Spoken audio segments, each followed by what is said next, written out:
What's going on, guys? This is Sam, and today Apple officially announced that they will be holding a special event in March of 2018. The event kicks off at 10 a.m. Pacific Standard on March 27th. The invitation this time around is pretty simple, but I also think it looks really great. It shows a hand-drawn Apple logo that looks pretty identical to something you could create in the Notes app using the Apple Pencil. So I guess there's a chance that we could be seeing Apple Pencil related news of some sort, which is something we haven't heard about that much. And below that it just says, "Let's take a field trip." Out of context, that phrase doesn't make a lot of sense, but when you think about what the event is centered around, which Apple confirmed to The Verge is, quote, "creative new ideas for teachers and students," end quote, and the fact that this event will not be held in the traditional location out in California at Apple's headquarters or at a venue there. This event is being held in the Midwest in Chicago at a random high school called Lane Tech College Prep. I want to say that this is the first time ever that Apple's held an event in Chicago. Apple executives will be flying to the Midwest to hold a special event, not at a specific venue, but at a high school. But regardless of where or how it's being held, we are expecting new Apple products to make their debut. Number one, a new 9.7-inch iPad. We saw this initially announced last year.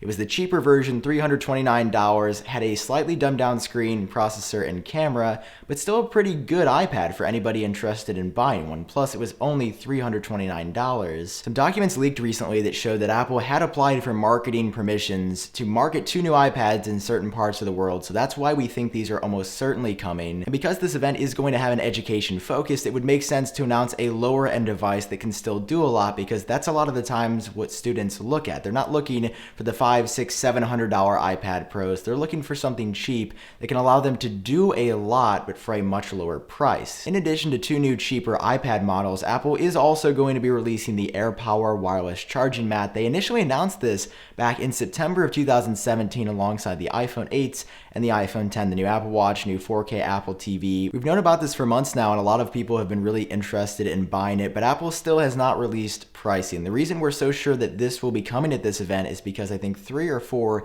separate sources now have said this product is coming in March. Now that Apple's holding an event, they're not going to release it on a random Wednesday at some time in the next 2 weeks. They're definitely going to be releasing it either on stage at the event or afterwards in a press release. Going hand in hand with that is an AirPods wireless charging case. Apple's also said this is coming in the future. They just hadn't given a release date before. The AirPower wireless charging mat and the AirPods wireless charging case have been marketed side by side next to each other, so it would be logical to announce them once again either in the same press release together or possibly give them screen time if new AirPods would be coming. I just don't think that they're going to happen this early. Those are 3 new Apple products that I think we will unquestionably be seeing at this event. I don't have any doubt in my mind that those will be announced. There's a chance Apple could change plans at the last second and delay them further, but I'm fairly confident that Apple will release the new AirPods wireless charging case, AirPower, and 2 cheaper iPads on stage, or at least right after this event. And after that, we have some toss-ups. Number one, at cheaper MacBooks. KGI has said that Apple is working on $800 or $900 cheaper MacBooks or MacBook Airs for launch at some time this year. I thought they would be coming later in 2018.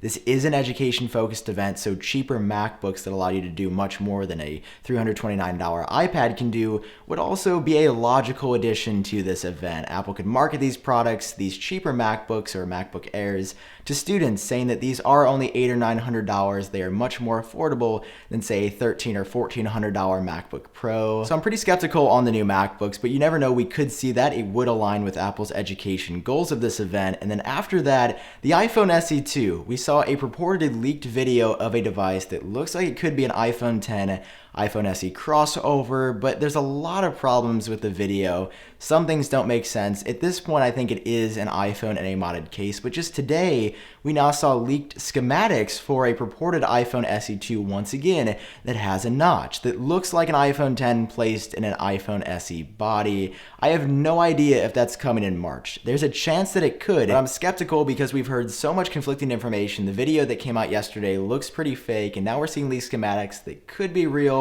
or could also once again be fake. The only thing that makes me believe that we could see an iPhone SE 2 at this event is because of the timeline of when these most recent rumors have popped up. Usually when you see a leaked product, when does it come up? A few days before an event or a few weeks before an event. When you see schematics, it might be a few months, also could be a couple of days. Because these things are popping up, maybe we're gonna see an iPhone SE 2. I would absolutely love to see one, but I am still very skeptical that this will be coming out before June or July of 2018. We'll have to see. Let me know your thoughts on all this down below. Which Apple product are you most excited for? AirPower, AirPods wireless charging case, 2 new cheaper iPads, possibly new MacBooks, or a new iPhone SE. What makes right now so exciting is that this is the first Apple event in a very long time that we don't know everything about. Maybe they'll have a one more thing moment, maybe an iPhone SE is coming, maybe cheaper MacBooks are coming. The rumors and leaks for a March event have been very few and far in between. We know a few products are almost definitely going to make their debut. They are going to release, but we don't know everything. And I think that that's kind of a good thing this time around. I remember we heard pretty much every last detail about Apple's September event before it even happened. And while that was exciting at the time in the short term, when the event came to happen, we knew about the iPhone X, we knew about the notch, we knew about the iPhone 8, about the 4K Apple TV, about the Apple Watch Series 3. This time there is finally some surprise again, and that makes me more excited to watch the event. Now, speaking of watching the event, for everyone that isn't able to be there in person, Apple generally does a live stream. They've done a live stream for every recent Apple event in history. They haven't announced one for this March event yet. I assume that's coming. It's a new location. I'm sure they are working on the logistics still, but as of right now, that is everything you should know about this Apple March event. If you enjoyed watching this video, it does help me out if you take 1 second to drop a like down below, and of course, hit subscribe for more videos like this in the future. If you'd like to help support the channel, you can head over to shop.iupdateos.com, buy a shirt. That would be incredible. For now, I've been Sam. I hope all of you are doing great, and I'll talk to you in my next video.